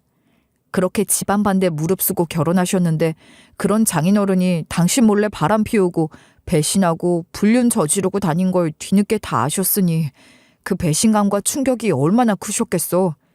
게다가 이번엔 거의 딸뻘 되는 여자랑 그렇게 바람이나 이혼까지 하게 되셨고 그러니까 저렇게까지 집착적으로 행동하시는 거 난 조금은 알 것 같아. 일단 장모님 의심 달랠 수 있다면 난 뭐라도 다 보여드릴 수 있으니까 내가 이해하고 참아볼게. 그러다 보면 조금씩 의심도 누그러들고 모든 남자가 다 장인어른 같지 않다는 걸 알게 되실 날도 오겠지. 정말 미안해, 여보. 나도 노력할게. 엄마 상담을 좀 받게 해보든가 뭐든 수를 써봐야지. 안 되겠어. 진짜 도를 넘어도 너무 넘으니까 이건 대체... 차차 나아지시겠지. 우리가 좀 더 노력해보자. 귀찮고 힘들긴 했지만 장모님의 상처 입은 마음도 알 것 같았기에 저는 아내에게 괜찮다고 이 정도로 장모님 의심 달랠 수 있는 거면 그냥 제가 이해하고 참아보겠다고 했어요. 그런데 사람의 의심과 집착과 혐오라는 건 반드시 점점 커지고 불어나기 마련이라는 걸 그때 저는 간과하고 있었던 거예요. 장모님의 저를 향한 화와 불신은 누그러들기는커녕 날이 갈수록 점점 더 커지기만 했습니다. 사실 저희에겐 장모님 말고도 큰 고민거리가 하나 있었어요. 결혼 후 부단히 노력했지만 도통 아이가 생기질 않는다는 거였죠. 몇 년이 지나도록 아이가 안 들어서니까 저희만큼이나 장모님도 걱정을 하고 신경을 많이 쓰셨어요. 아내한테 몸에 좋다는 건 다 해다 먹이시고 이리저리 애를 쓰는데도 애가 안 생기니까 그것마저도 또 제 탓을 해가면서 잔소리를 하시더라고요. 이게 다 하늘의 뜻인 거다. 하늘의 뜻. 아이는 하늘이 점지해 주는 거야. 삼신 할매가 짝인 사람한테만 점지를 해주는 건데 이렇게까지 애가 안 들어서는 걸 보면 역시 네가 내 딸 짝이 아닌 거다. 아휴, 내가 그때 제대로 뜯어 말렸어야 했는데 내가 미쳤지. 내가 미쳤어. 저것한테 내 딸을 준다고. 그 인간이, 그 양반이 다 저지른 짓 아니야. 난 안 된다고 끝까지 반대를 했는데 그놈이 그렇게 넙죽 받아들여 놓으니 이 사단이 난 거 아니야. 딱 지 같은 놈 같으니 허락했겠지. 별 볼 일 없는 집안에다 아마 바람 피우는 사주도 닮았나. 자네도 어디 가서 다른 데다 에너지 쓰고 들어오니 집에 와 쓸 힘이 없는 거 아닌가? 그래서 우리 애가 임신을 못하는 거 아니냐 이 말이야. 엄마 제발 그만 좀 해. 언제까지 이럴 거야 대체? 그게 대체 무슨 말도 안 되는 소리야. 엄마 이제 엄마 지겹지도 않아? 대체 언제까지 이 사람 탓을 해댈 건데요? 엄마, 이거 병이야. 제정신 아니라고. 이럴 거면 나가. 그냥 우리 집에 오지도 마. 내가 그나마 이 사람 때문에 참고 견뎠는데 나 더 이상은 이 사람 보기 미안하고 부끄럽고 창피해서라도 안 되겠어. 제발 그만해. 제발. 나 숨 막혀 죽을 것 같아, 진짜. 엄마 때문에 숨 막혀 죽을 것 같다고. 그렇게 나중엔 아내가 장모님을 집에서 내쫓아버리는 사태까지 가고 말았죠. 순하고 고운 성격의 아내마저도 장모님의 집착 때문에 견딜 수가 없어졌고 이제 좀 나아지려나 싶었는데 그렇다고 장모님이 그 말을 고지고대로 들으실 리가 없었던 거예요. 집에서 내쫓아버린 후에도 찾아와 문을 두들겨 대셨고 아내가 있으면 화를 내니 아내가 없을 때 저희 집을 찾아오거나 심지어는 저희 회사 앞을 기웃거리며 저를 감시하는 일까지도 빈번하게 일어났어요. 장모님의 의심은 그 후로도 몇 년이 지나도록 지속됐고 이제는 저도 아주 면역이 생겨버릴 정도였죠. 장모님 의심이 어느 수준이었냐면 왜 일을 하다 보면 벗어둔 자켓에 누가 뭔가를 묻히고 지나갈 수도 있고 그렇잖아요. 근데 그런 걸 보면 이제 이거 여자 화장품 아니냐 하면서 말도 안 되는 의심이 시작되는 거예요. 이거 뭔가? 이거 화장품이네. 이거 여자 화장품이야. 이건 또 뭐야? 여자가 준 거 아닌가? 못 보던 건데?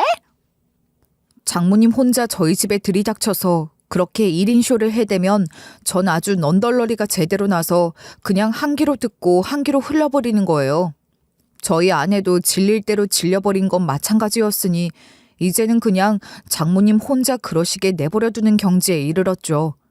장모님은 한동안 좀 잠잠한가 싶다가도 또 어느 순간 장인어른 생각이 나면 득달같이 달려와 저를 잡아대셨고 저희는 장모님을 정신과 상담도 받게 해보고 별별 짓을 다 해봤지만 소용이 없으니 그냥 내버려두고 못 들은 척 대꾸도 않았어요.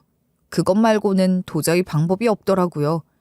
그런 식으로 대처하며 오랜 시간이 흘러갔죠. 그렇게 시간은 흘러 어느새 저희는 40대 중반이 됐고 그 무렵부터 정기검진이 중요하다. 2년에 한 번씩 꼭 검사를 받아야 된다. 이런 말들이 많아졌었거든요. 아내도 저도 그동안 간단한 검진들은 받아왔었지만 아예 몸 전체를 다 해본 적은 없다가 그때 둘 다 시간을 내서 아주 제대로 검진을 받아보자 그랬었죠. 그런데 검사 결과 예기치 못하게 아내에게 자궁 내막암이 있다는 사실을 알게 된 거예요. 아내에게 암이 있다는 사실을 알게 되자 저희는 망연자실하고 말았습니다.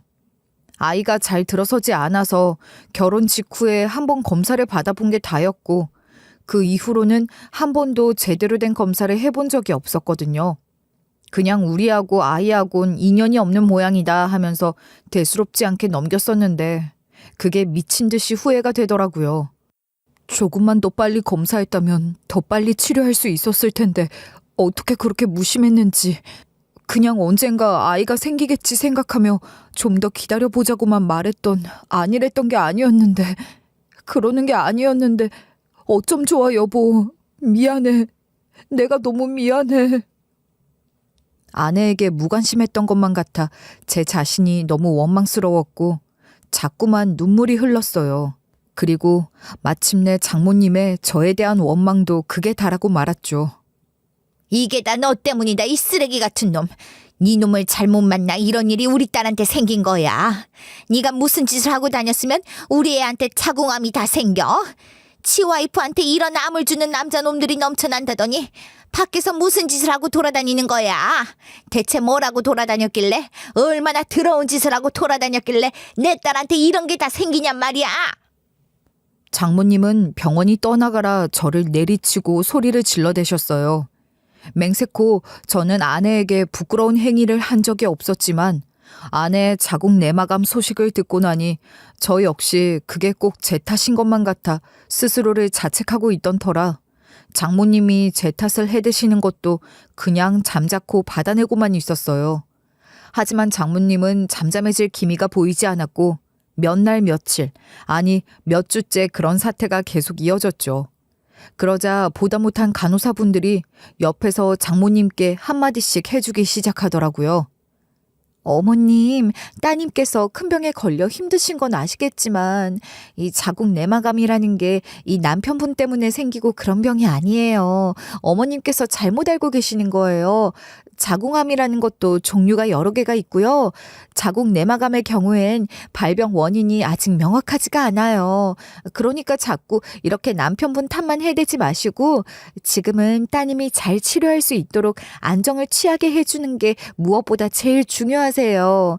병원에서 이렇게 소리소리 질러대시면 따님도 마음이 불편하시고 다른 환자분들도 불편해하세요. 그 덕에 장모님은 조금 수그러드는 듯 했지만 다른 사람들 눈치를 보며 데시벨이 좀 낮아졌을 뿐 제 탓은 멈추지 않으셨어요. 제 탓이 아니라고는 하지만 아내에게 좀 더 일찍 관심을 기울이지 못하고 좀 더 신경을 쓰지 못한 것만은 분명 제 탓이 맞았고 그래서 저는 장모님의 원망을 아내가 투명하는 내내 묵묵히 다 받아내기만 했어요. 내가 아무리 슬프고 힘들어도 아픈 자식 보는 어머니 마음만 하겠나. 나라도 그냥 다 들어드리자. 장모님 스스로 하는 자책도 다 내 탓으로 풀어내시는 건 아니겠나. 내가 이해하자 하는 생각으로 장모님이 저한테 하시는 모진 말들도 그냥 다 듣고만 있었죠. 뒤늦게 발견한 암의 생존율은 그리 높지 않았고 여러 차례 수술과 고된 항암에도 결국 아내는 명을 달리하고 말았어요. 아내가 세상을 떠난 뒤 저는 한동안 제정신이 아닌 나날들을 보냈습니다. 장모님은 장례식장에서도 아내를 보내고 나서도 계속해서 저를 탓하며 저를 사지로 몰아가셨어요. 우리 애 고생 안 시키겠다고 데려가 놓고 이게 뭐야? 네가 내 딸 만나 이렇게 됐다.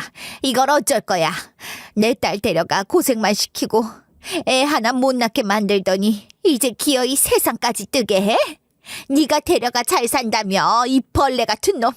내 딸 살려내 이놈아. 내 딸 살려내란 말이야. 장모님이 그렇게 저를 원망하시는데 차마 그만하시란 말이 안 나오더라고요.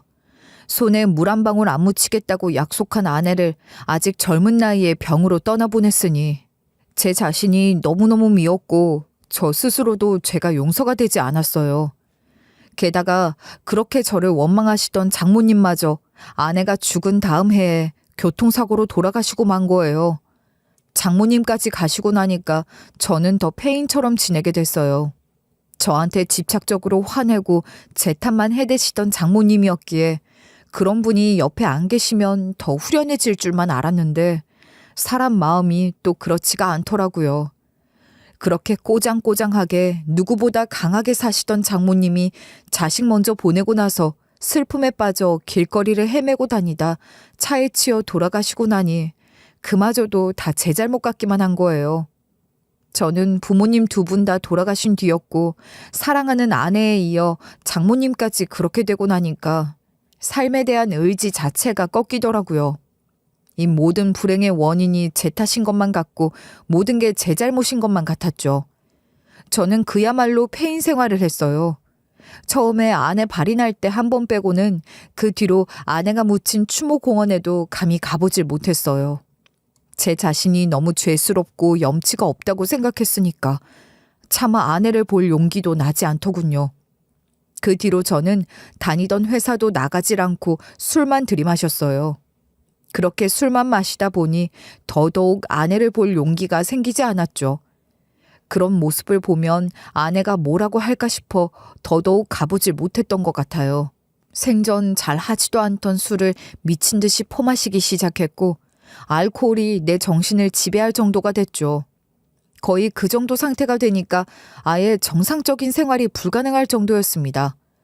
중독자나 다름없는 상태였고 결국 그런 저를 보다 못한 저희 형이 저를 병원에 쳐넣었죠.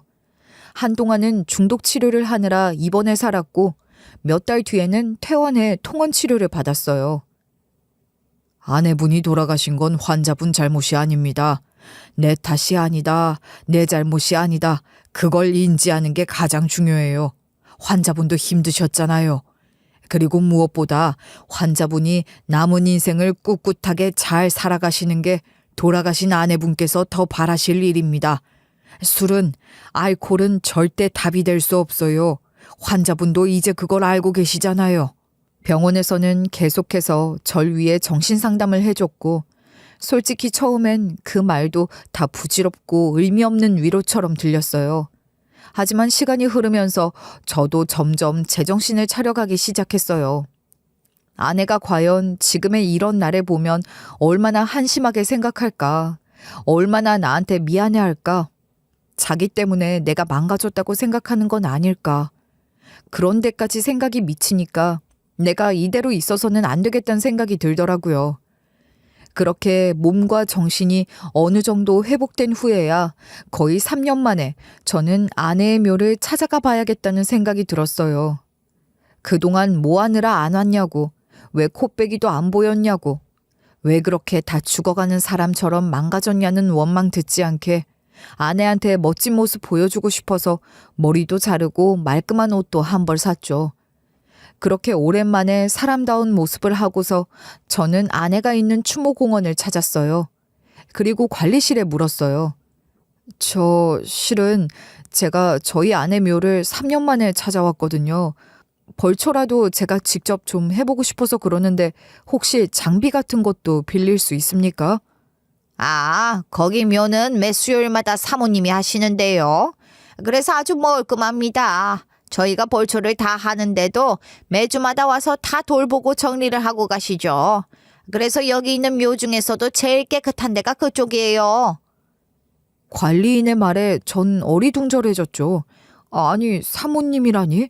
장모님도 돌아가셔서 제 아내 묘를 돌봐줄 사람이 없는데 무슨 말을 하는 건가 싶은 거예요.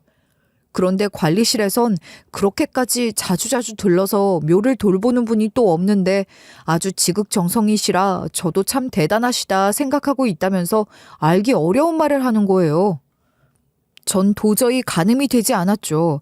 아니, 아내에겐 가족이 아무도 없단 말이에요. 장모님은 돌아가셨지, 형제 자매도 없지. 그렇게 매주 들러서 묘자리를 돌볼 만큼 가깝게 지내던 친척도 전혀 없고 말이죠. 전 대체 누가 그렇게 와서 아내를 자주자주 들여다본다는 건지 직접 확인해야겠다 싶었어요. 그래서 일부러 수요일 새벽같이 와서는 숲에 숨어 잠복을 했습니다. 저희 아내가 있는 추모공원은 한적한 산골에 있는 곳이었고 아내는 그 중에서도 가장 높은 자리에 묻힌 상태라 아내 묘 뒤에는 숲밖에 없었거든요. 수요일, 저는 캄캄한 나무 사이에 몸을 숨기고 한참을 기다렸습니다. 그리고 아침 9시가 좀 지났을 무렵 저 아래에서 웬 여자 한 명이 올라오는 게 보이더라고요. 그러고는 아내의 무덤을 향해 올라오기 시작하는 거예요. 저 사람인가? 누구지 대체? 전 숨을 죽이고 그 실루엣을 유심히 보기 시작했습니다. 그리고 마침내 얼굴이 또렷이 드러나자 깜짝 놀라 소리를 지르고 말았어요. 캄캄한 숲 안에서 들려오는 묵직한 비명소리에 그 실루엣의 주인공도 놀라 누구세요? 하며 안을 들여다봤고 저는 나무 뒤에서 모습을 드러냈습니다. 자연아! 제가 부르자 그쪽에서 아빠, 아니 아저씨? 하는 목소리가 들려왔어요. 자식을 못 낳았다더니 갑자기 무슨 아빠 타령이냐 하면 사실 이건 저희 아내의 투병으로부터도 더 몇 년 전으로 거슬러 올라가는 이야기입니다. 저희 아내는 건강하던 시절 오랫동안 보육원에서 재능 기부를 해오고 있었어요. 아내가 그림을 전공한 미술 선생님이잖아요. 보육원에 다니면서 아이들 그림도 가르쳐주고 봉사도 하고 그랬었거든요. 그리고 그 보육원에는 유독 재능이 출중한 고등학생 여자아이가 하나 있었죠. 아내는 더 젊은 시절부터 보육원에 봉사를 다녔기 때문에 그 아이를 아주 꼬마 쪽부터 봐왔다고 하더라고요. 그런데 그 많은 아이들 중에서도 유독 마음이 가는 아이였대요. 저도 보육원에 두어 번 아내를 따라가 본 적이 있었는데 두 사람은 유달리 마음이 잘 통하는 듯 보였죠. 두 사람이 잘 지내는 모습이 옆에서 보기에도 참 예뻐 보였어요. 그리고 어느 날 아내가 저한테 진지하게 얘기를 꺼내더라고요. 여보, 나 실은 오래 생각하고 고민하고 참 많이 망설였는데 더는 고민을 늦출 수가 없을 것 같아서 말이야. 나 자연히 입양하고 싶어. 그 아이 조금만 도와주면 꿈을 펼칠 수 있는 아이야. 재능도 많고 꿈도 많은 아이가 환경 때문에 움츠러들어야 한다면 그걸 보기가 너무 힘들 것 같아. 당신도 봤겠지만 난 자연이를 정말 오랫동안 지켜봐왔어. 참 착하고 마음이 예쁜 아이야. 나 우리 딸로 자연이 입양하고 싶어. 그래서 정말 책임지고 지원해주고 싶어. 당신 생각은 어때? 아내는 제게 진지하게 고민을 털어놓았고 솔직히 저는 처음엔 좀 망설임이 있었어요. 아이가 생기지 않으니 입양도 생각을 전혀 안 해본 건 아니었지만 다 큰 아이, 그것도 고등학생이나 되는 여자아이를 입양할 거란 생각은 못 했었으니까요. 하지만 보육원에 가서 직접 자연이를 만나 이야기를 나눠본 뒤 저는 생각을 바꿨어요. 아내 말대로 자연이에겐 재능이 빛났고 마음도 참 곱고 반듯한 아이더라고요. 비록 좋지 못한 환경이었지만 그럼에도 불구하고 꿋꿋하게 잘 자라서 같은 보육원의 다른 아이들도 잘 돌보고 큰언니 노릇을 아주 잘하는 친구라고 보육원 원장 선생님도 마르고 닳도록 칭찬을 하시더라고요. 그렇게 저희는 여러 절차를 거쳐 그 아이를 입양하게 됐죠. 우리 가족이 된 걸 환영한다. 아직 좀 낯설겠지만 편하게 생각해줬으면 좋겠어. 처음엔 아이가 제 눈치도 보고 저를 어려워하는 듯 보였지만 저도 많이 노력했어요. 진짜 아빠 같은 사람까지 되기는 어렵겠지만 절 최대한 편하게 생각해줬으면 싶어서 친해지려고도 노력도 많이 하고 두 사람 앞에서 텔레비전에 나오는 별별 코미디 흉내도 내가면서 망가지기도 했죠. 그러자 점점 그 아이도 조금씩 저에게 마음을 열어줬고 저희 셋은 진짜 가족이 되어가는 듯 했습니다. 하지만 이때 저희 앞에 다시 한번 걸림돌이 된 건 다름 아님 장모님이었습니다. 처음부터도 장모님은 입양을 극구 반대하셨어요. 절대 안 된다. 입양이라니 그런 걸 뭐하려 해. 니들이 아직 나이가 그렇게 많은 것도 아니고 더 애써 봐야지. 애를 언제 갖게 될 줄 알고 입양을 해. 엄마, 우리 이제 그럴 나이 아니야. 내 나이도 이제 40이 훌쩍 넘었는데 내가 어떻게 애를 가져. 그리고 나 이 아이 꼭 입양하고 싶어. 아니, 이미 입양하기로 결정했어. 엄마가 반대해도 소용없어. 우린 이미 결정했으니까. 안 된다. 내 눈에 흙이 들어가기 전까진 안 돼. 어디 감히 우리 가문에 어느 핏줄인지도 모르는 남의 자식을 들이냐. 애는 무조건 니들이 낳아야지. 지 핏줄 아닌 놈을 어디서 굴러먹다 온 줄 알고 키워? 머리 검은 짐승은 함부로 거두는 게 아니다. 내 자식도 키우기 힘든 세상에 어디서 남의 자식을 주워다 키워. 애를 못 낳으면 그냥 둘이 죽을 때까지 사는 한이 있더라도 입양은 절대 아니다. 입양이라니 당치도 않는 소리지. 그렇게 처음서부터도 극구 반대만 하던 장모님이었는데 심지어 저희가 갓난아기나 꼬마도 아니고 다 큰 아이를 입양했잖아요. 완전히 난리가 난 거죠. 심지어 어느 순간부터 저와 자연이 그 아이를 점점 이상한 쪽으로 의심하기 시작하는 거예요. 왜 제가 앞에서 말했었잖아요. 저를 의심해 집에 와서 계속 감시한다고. 처음에는 제가 직장에서 다른 여자들이랑 바람이 나지 않을까 의심을 하셨는데 입양 결정 후에는 이제 입양한 딸과 제 사이에 대한 의심으로 점점 집중되기 시작했거든요. 네가 몰라서 그래. 이 순진한 거사. 딸내미 입양했다가 아빠 하고 따르던 놈이랑 바람나는 사례가 얼마나 많은 줄 알아? 내가 그런 얘기를 한두 번 들은 게 아니다. 한참 까마득히 어린 걸 입양해도 그럴 판국에 뭐? 내일 모레면 20살이 되는 다 큰 처녀를 입양했단 말이야? 네가 아주 미친 거야. 아주 지발로 무덤을 파는 거라고. 네 남편이 솜털 뽀송한 그년을 보고 눈이 안 돌아갈 것 같으니? 늙은 지 마누라 두고 젊은 게 들어오니 아주 좋아 죽겠지. 장모님, 그게 대체 무슨 소리세요? 진짜 미친 소리 좀 그만두세요. 제발 그만 좀 하시라고요. 정말 저도 참을 만큼 참았습니다. 이젠 더는 못 참겠네요. 언제까지 그러실 거예요, 대체? 엄마, 진짜 제정신 아니야. 미친 거야. 그냥 정신이 나간 거라고. 제발 그런 거면 이제 우리 집에 오지 마. 오지 말라고. 알아들어? 나 진심이야. 이제 엄마 안 봐. 인연 끊고 지내자고. 이 무슨 미친 발상인가 싶고 아내도 저도 말도 안 되는 소리라고 제발 그만하시라고 하는데도 장모님의 의심은 그칠 줄을 몰랐습니다. 아이가 상처받을까 걱정이 돼 나중엔 장모님이 못 오시게 하고 문도 안 열어줬고 아예 차단을 해버렸죠.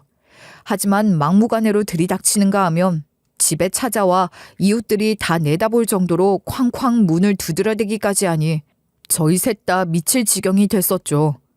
나중엔 심지어 저희 사이에 아이가 안 생긴 이유가 다 그 애 때문이 아니냐면서 말도 안 되는 의심을 해대기 시작했어요. 애비랑 딸인 척 둘이 뭘 하고 다니는 거냐? 어? 우리 딸 놔두고 뒤에서 둘이 놀아나느라 거기에 에너지를 다 쓰니 그런 것 아니야.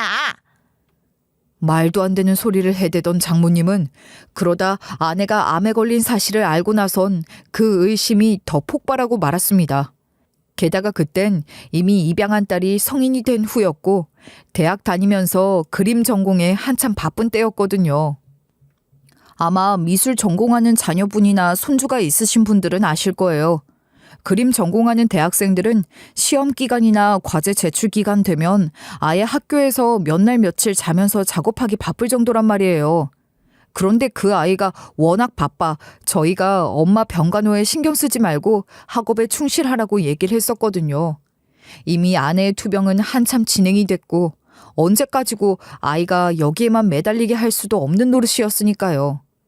그렇게 아이가 병실에 자주 못 오고 제가 회사에 출근해 있으면 장모님은 그걸 가지고도 의심을 해대기 시작했어요. 지금쯤 둘이서 지금 너 없는 데서 아주 좋아 죽을 거다. 아마 둘이 집에서 그렇고 그런 짓 하고 있겠지. 뻔하다 뻔해. 내가 가서 한번 보고 와야 할 텐데. 아니다. 집이 아니라 밖에서 그 짓을 하겠구나. 하면서 말도 안 되는 소리를 가뜩이나 아픈 아내에게 해대는 거죠. 당연히 아내는 그 말도 안 되는 개소리를 믿지 않았죠. 제발 그만 좀 하셔라. 그 사람은 출근했고 우리 딸은 학교 있을 시간 아니냐. 제발 그만 좀 하셔라. 그 사람은 출근했고 우리 딸은 학교 있을 시간 아니냐 해도 들을 생각도 않고 막무가내였습니다. 장모님은 병실에 저랑 딸이 같이 있어도 난리고 어쩌다 병실에 아내를 두고 잠시 둘이서만 외출을 해도 난리고 그냥 같이 있든 없든 말도 안 되는 소리만 해대니까 그쯤엔 진짜 저희 셋 다 미칠 지경이 된 거예요. 아내는 수술 후 항암을 계속하는 과정에서도 차도가 별로 없는 상태였고 그 와중에도 장모님은 계속 의심을 해대니까 아내의 걱정은 더더욱 커졌어요. 여보, 아무래도 이제 내 명이 얼마 남지 않은 것 같아. 그런 게 느껴져. 얼마 살 날이 남지 않았다는 게. 여보, 그래도 당신이 우리 자연이 끝까지 지켜줘. 꼭 당신이 지켜줘야 해. 엄마가 뭐라고 하시든 그냥 한 귀로 흘려. 그러려니 하고 두 사람이 꿋꿋이 계속 버텨줘. 나 없이도 두 사람은 이제 가족이니까. 알았지? 아내는 저희 둘을 앉혀놓고 말했습니다. 하지만 결국 그 아이는 얼마 뒤 본인이 먼저 못 견디고 직접 파양을 해달라고 저희에게 말하더라고요. 저희가 이렇게 가족으로 묶여있는 건 너무 큰 제 욕심인 것 같아요. 아픈 엄마를 제가 더 힘들게 만드는 것 같아 죄스럽고. 할머님께서 그렇게까지 저를 못마땅해 하시는데 제가 꾸역꾸역 붙어있기가 저도 너무 힘들어요. 두 분을 위해서가 아니라 저를 위해서라 생각하시고 절 파양해 주셨으면 좋겠어요. 그리고 엄마 치료에만 몰두해 주세요. 꼭 건강해지시고 더 건강해지신 뒤에 그때 다시 가족으로 봬요. 그게 좋을 것 같아요. 하지만 자연아. 아니요, 전 이미 마음을 굳혔어요. 대신 자주자주 찾아뵐게요. 병문안 아주 지겨울 정도로 올게요. 대신 가족은 아닌 것 같아요. 더는 불편한 죄의식 갖고 살지 않게 엄마가 저 놓아주세요. 그 아이의 의지는 굳건했어요. 처음엔 우리가 더 노력할 테니 그런 말 말아달라고 했지만 그게 자기를 위한 게 아니라면서 자기 마음 편한 길은 이게 맞는 것 같다고 하니 저희도 더는 그 아이를 잡을 수가 없더라고요. 그렇게 어쩔 수 없이 파양을 결정하게 됐죠. 그리고 몇 년 만에 만난 양딸은 제가 모르고 있었던 그 뒷이야기를 말해줬어요. 사실 파양 뒤로 아내의 건강이 급격히 악화가 돼서 저는 파양한 아이에 대해서는 신경 쓸 겨를이 없었거든요. 그런데 그 와중에 아내가 계속 연락을 하며 많이 도와줬었나 봐요. 장모님이나 저한테 얘기도 않고 계속 연락을 주고받으며 물질적으로도 정서적으로도 도움을 많이 준 모양이더라고요.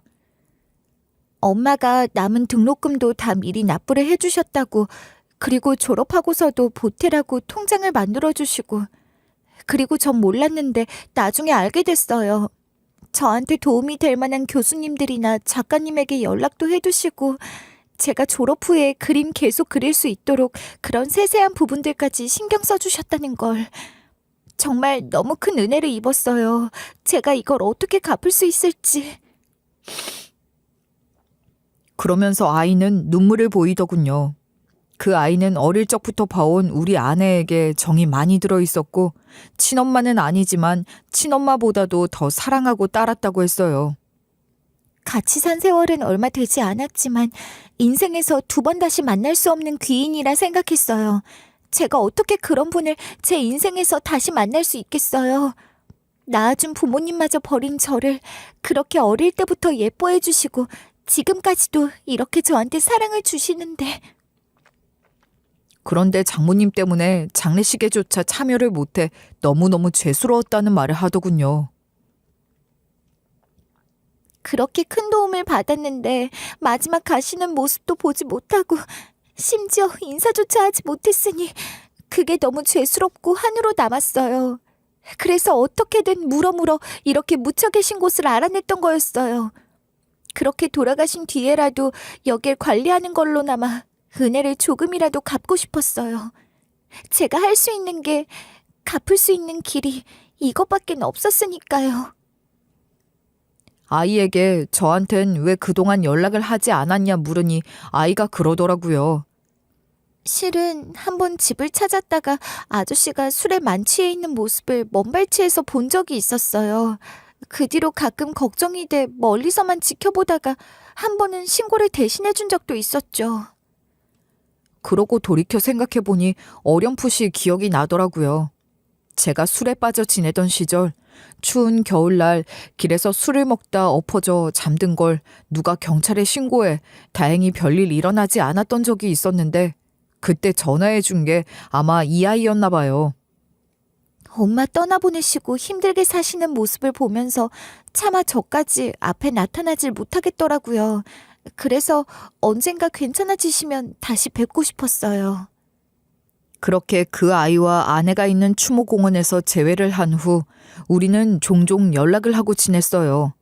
아내에 대한 기억을 나눌 수 있는 유일한 상대이기도 했고 비록 지금은 아니지만 몇 년간 저희는 가족으로 묶여 있었잖아요. 아이가 아내는 엄마 하며 잘 따랐지만 저한텐 아빠란 얘기를 몇 번 하다 쑥스럽다며 잘 못하고는 했지만 저도 그 아이를 친딸처럼 생각했었죠. 하지만 이젠 관계가 좀 변했죠. 아내가 저희 둘 사이의 연결고리였으니 이제 아빠와 딸로 묶일 수는 없다고 그 아이도 저도 생각했어요. 다시 아빠와 딸이 되기엔 너무 멀리 와버린 거였죠. 하지만 여전히 아내가 저희 두 사람을 연결해주고 있다고 생각하고 저는 키다리 아저씨 같은 마음으로 그 아이를 계속 돕고 싶었어요. 이후 저희는 아내 기일이 되면 종종 만나오고 있습니다. 대학 졸업식 날도 참석해 같이 사진도 찍었고 지난번에는 남자친구도 소개받았죠.